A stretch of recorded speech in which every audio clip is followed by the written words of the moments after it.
अस्सलामुअलैकुम। तो आज की इस वीडियो में मैं बात करूंगा अलमीज़ान म्यूचुअल फंड के हवाले से, जो कि एक इक्विटी फंड है। और हम इस वीडियो में जानेंगे कि इस फंड ने साल 2024 में कैसा परफॉर्म करा और क्या आपको इस फंड में इन्वेस्ट करना चाहिए या फिर नहीं। लेकिन अगर आपने मेरे चैनल को अभी तक सब्सक्राइब नहीं करा है तो चैनल को सब्सक्राइब करके वीडियो को लाइक कर दें, ताकि ऐसी म्यूचुअल फंड्स और स्टॉक्स की वीडियोस आपको बर वक्त मिलती रहे। तो चलें वीडियो शुरू करते हैं। आज जो हम बात करेंगे वो हम बात करेंगे अलमीज़ान म्यूचुअल फंड के हवाले से। इसके इन्वेस्टमेंट ऑब्जेक्टिव देख लेते हैं कि इसका इन्वेस्टमेंट ऑब्जेक्टिव क्या है। Al-Mizan Mutual Fund's objective is to optimize the total investment returns, both capital gains and a dividend income through prudent investment management। यानी कि इनका ये ऑब्जेक्टिव है कि जो आपका रिटर्न है उसको मैक्सिमाइज करे, कैपिटल गेन भी दे और आपको डिविडेंड भी इनकम भी दे। इन्वेस्टमेंट स्ट्रेटेजी देख लेते हैं अलमीज़ान म्यूचुअल फंड की। Al Meezan mutual fund is a shariah compliant open end equity and fund which primary invest in equities.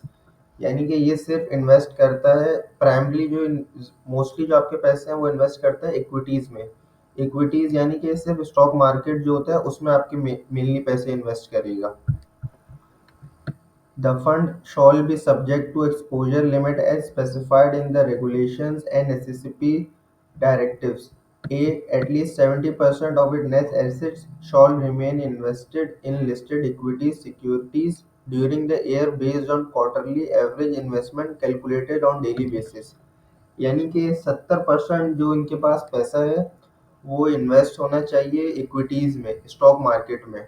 और जो 30% पैसा है वो कैश में होना चाहिए या फिर नियर कैश इंस्ट्रूमेंट, यानी कि टीडीआर जो होते हैं ना, टर्म डिपॉजिट रिसिप्ट जो होती हैं बैंकों में, उसमें होना चाहिए। और ये इस्लामिक है तो फिर ये सिर्फ इस्लामिक बैंकिंग में ही कर सकते हैं, इस्लामिक बैंक जो उनमें इन्वेस्ट करता है, या फिर जो कन्वेंशनल बैंक की इस्लामिक विंडोज है उसमें। बेनिफिट्स एट अ ग्लांस देख लेते हैं कि आपको इसमें इन्वेस्ट करने के क्या क्या बेनिफिट्स मिलेंगे। Impressive long term performance track record of over 29 years both in absolute terms and relative to its benchmark. यानी कि मेनली ये इन्वेस्ट जो कर रहे हैं वो कर रहे हैं स्टॉक मार्केट में। तो स्टॉक मार्केट का जो रिटर्न है वो लॉन्ग टर्म के लिए अगर जो बंदा होता है उसको इन्वेस्ट करना चाहिए, क्योंकि शॉर्ट टर्म में स्टॉक मार्केट ऊपर नीचे होती है, बहुत वॉलेटाइल है। तो ये आप कभी आपका रिटर्न हो सकता है 5 साल में नेगेटिव रिटर्न भी हो, और हो सकता है 5 साल में बहुत ज़्यादा रिटर्न भी हो जाए। तो ये आपको लॉन्ग टर्म के लिए अगर जो पैसे इन्वेस्ट करने हैं वो आपको इस फंड में डालने चाहिए, क्योंकि ये स्टॉक मार्केट में कर रहे हैं। अगर आप चाहते हैं कि शॉर्ट टर्म में साल 2 साल 3 साल के लिए मुझे पैसे इन्वेस्ट करना है, तो आप मनी मार्केट में करें, क्योंकि मनी मार्केट में रिटर्न तो कम होता है लेकिन होता है स्टेबल रिटर्न, लॉस का चांस आपके पास कम होता है।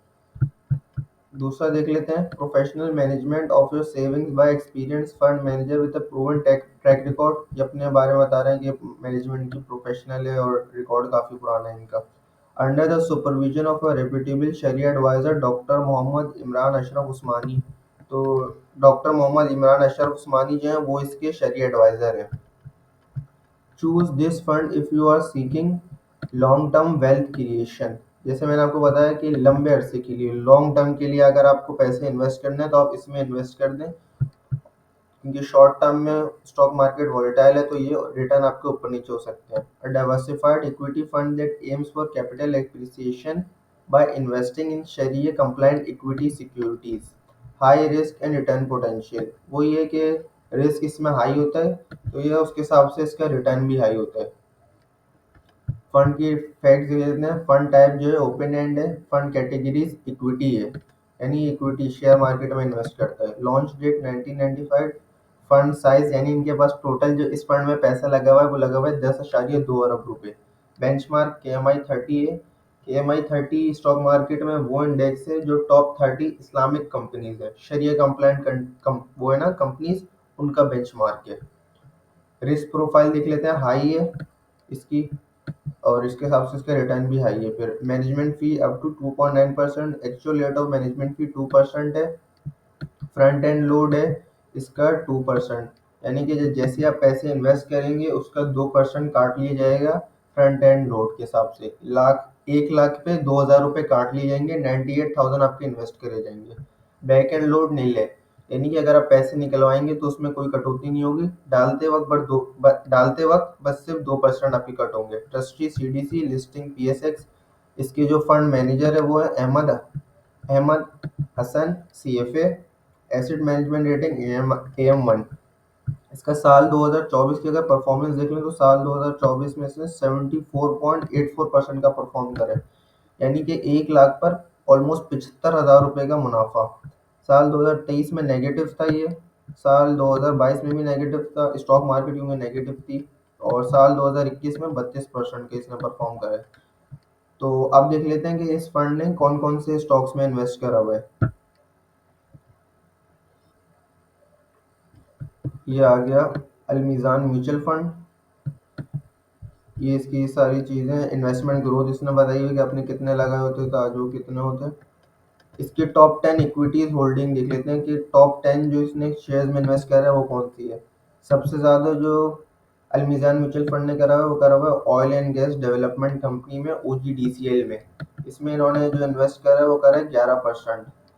तो ये काफ़ी क्या नाम है स्ट्रॉन्ग कंपनी है। और दूसरा, जब से IMF का सेकंड रिव्यू है उसके बाद से गैस की जो सर्कुलर डेट है ना, वो नहीं हो रहा है। यानी इनके जो OGDCL और PPL है ना, इनका जो मेन जो प्रॉफिट्स था वो सर्कुलर डेट में जा रहा था। यानी जो ये मुनाफा कमा रहे थे वो इनके पास नहीं था, कैश प्रॉफिट नहीं था, सिर्फ बुक्स में प्रॉफिट आ रहा था। OGDCL और PPL का मेनली, मारी के फिर भी पैसे आ जाते थे इनके पास, लेकिन OGDCL PPL के नहीं आ रहे थे। लेकिन अब सेकंड रिव्यू के बाद अगर आप इनकी जो रिपोर्ट्स हैं, एनुअल सितंबर की जो रिपोर्ट्स हैं, अगर वो जाके देखें तो उनके कैश फ्लोज काफ़ी ज़्यादा इंप्रूव हो गए। तो ये अब ये डिविडेंड काफ़ी अच्छा दे सकते हैं OGDCL और PPL। सेकंड इनकी मेनली जो होल्डिंग है वह मारी पेट्रोलियम में, जिसमें इन्होंने 11% इन्वेस्ट करा हुआ है। थर्ड, PPL में इन्होंने इन्वेस्ट करा हुआ है 9%। चौथा जो इन्होंने इन्वेस्ट करा हुआ है वो करा हुआ है लकी सीमेंट में, 8.6%। पाकिस्तान स्टेट ऑयल में इन्होंने करा हुआ है 7.8%। एंग्रो कॉरपोरेशन में इन्होंने इन्वेस्ट करा हुआ है 6.6%। हब पावर कंपनी में इन्होंने इन्वेस्ट करा हुआ है 6.18%। हब पावर कंपनी का ये जो मेन इनका जो हब प्लांट था, वो उसके जो गवर्नमेंट ऑफ पाकिस्तान ने साल 2024 में जो कॉन्ट्रैक्ट था वो टर्मिनेट कर दिया, तो उससे इनकी जो अर्निंग्स है वो अफेक्ट होंगी। सुई नॉर्दर्न गैस पाइपलाइन में इन्होंने 4.11% करा हुआ है। चिराग सीमेंट कंपनी में 4%, और सिस्टम लिमिटेड जो कि एक IT कंपनी है उसमें 3.9%। अभी इन्होंने बताया सेक्टर वाइज कि किस सेक्टर में इन्होंने कितना इन्वेस्ट करा हुआ है। ऑयल एंड गैस एक्सप्लोरेशन में इन्होंने करा हुआ है 31.6%। ऑयल एंड गैस एक्सप्लोरेशन में वही आपकी कंपनी आ गई, मारी petroleum, Pakistan petroleum, OGDCL। Cement में इन्होंने 17.49% करा हुआ है। Oil and gas marketing company में 12.12%। अच्छा, ये दोनों चीज़ें अलग है, ऑयल एंड गैस एक्सप्लोरेशन अलग है और मार्केटिंग अलग है। मार्केटिंग में आपकी आ जाती है जैसी PSO है, जिनके पंप्स हैं, शेल, हेस्कॉल, ये सारी कंपनी आती है मार्केटिंग में, जो जो क्या नाम है पेट्रोल और गैस बेचती हैं। और सुई नॉर्दर्न गैस पाइपलाइन, ये भी ऑयल एंड गैस मार्केटिंग में आती है। फर्टिलाइजर में उन्होंने 9.31 करा हुआ है। पावर जनरेशन एंड डिस्ट्रीब्यूशन में 8.5, और बाकी अदर सेक्टर में 15.5। तो ये इनका काफ़ी ज़्यादा डाइवर्सिफाइड है, जो उनका पोर्टफोलियो काफ़ी ज़्यादा डाइवर्सिफाइड है। इन्होंने जो सारी कंपनी जिनमें इन्वेस्ट करा हुआ है सारी ब्लू चिप कंपनी है, बहुत स्ट्रॉन्ग कंपनी है। इनका जो ट्रैक रिकॉर्ड है काफ़ी अच्छा है, काफ़ी पुरानी कंपनीज हैं ये। साल 2024 की 74% की इसकी परफॉर्मेंस थी। अगर 1 मंथ की परफॉर्मेंस देख लें तो एक पिछले महीने की इनकी परफॉर्मेंस 17.88% थी, और पिछले 3 महीने की देख लें तो 49.5%। 6 महीने की 52% है।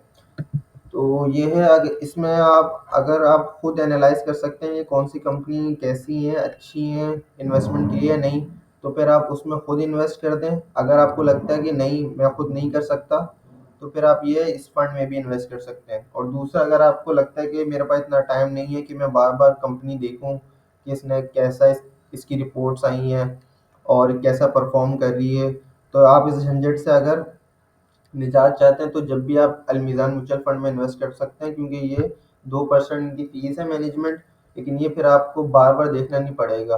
कि कौन सी कंपनी में मुझे इन्वेस्ट करना चाहिए, कौन सी नहीं, क्योंकि इनके फंड मैनेजर खुद ही जो अच्छे स्टॉक्स हैं उनमें इन्वेस्ट कर देंगे। तो बाकी उम्मीद है आपको हमारी वीडियो अच्छी लगी होगी, और ऐसी मज़ीद वीडियोस देखने के लिए चैनल को सब्सक्राइब करके वीडियो को लाइक करें।